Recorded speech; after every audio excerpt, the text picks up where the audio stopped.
छठी पावन में ले अब की छुट्टी औ सजन। छठी पावन में ले अब की छुट्टी औ सजन। हम तो मिथिला नगरिया माई के करब दर्शन। जोड़े नारियल चढ़ाई ऊख से हो मंगाई। जागी जागी हो राती दीप हम जलाई। छठी मैया छठी मैया छठी मैया छठी मैया। छठी पावन में ले अब की छुट्टी औ सजन। हम तो मिथिला नगरिया माई के करब दर्शन। जोड़े नारियल चढ़ाई ऊख से हो मंगाई। जागी जागी हो राती दीप हम जलाई। रियांस रिकॉर्डिंग स्टूडियो जनकपुर धाम नेपाल।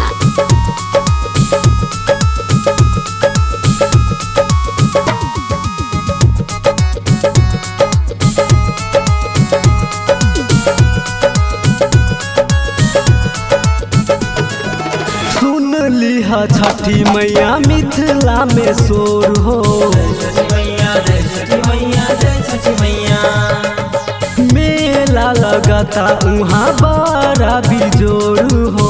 छठी मैया जय छठी मैया जय छठी मैया। माय दयाबान सुनी जी, माय दयाबान जल्दी टिकट कटा लीजी। घाटावा पे लगी पियर साड़ी मंगा दीजी। बहुते देखली हा पटना के छठी पावन। बहुते देखली हा पटना के छठी पावन। अब की मिथिला नगरिया माई के करब दर्शन।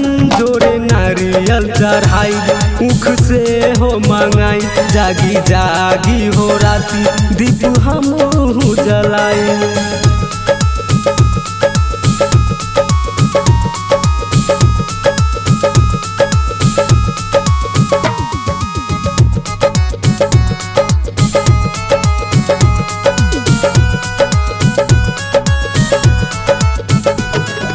बाझिन के पुत्र देखे करे दुख दूर हो।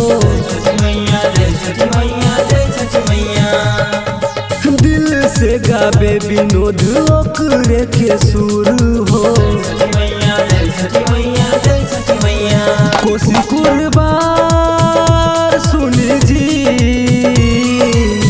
कोसी कुरबार पिपरा से हम लायब जी। राखी चंगेरवा में घाटवा पे जायब जी। हाथ जोड़ हो करब हम दिन करके नमन। हाथ जोड़ हो करब हम दिन करके नमन। अब की मिथिला नगरिया माई के करब दर्शन। जोड़े नारियल चढ़ाई ऊख से हो मंगाई। जागी जागी हो राती दीप हम जलाई।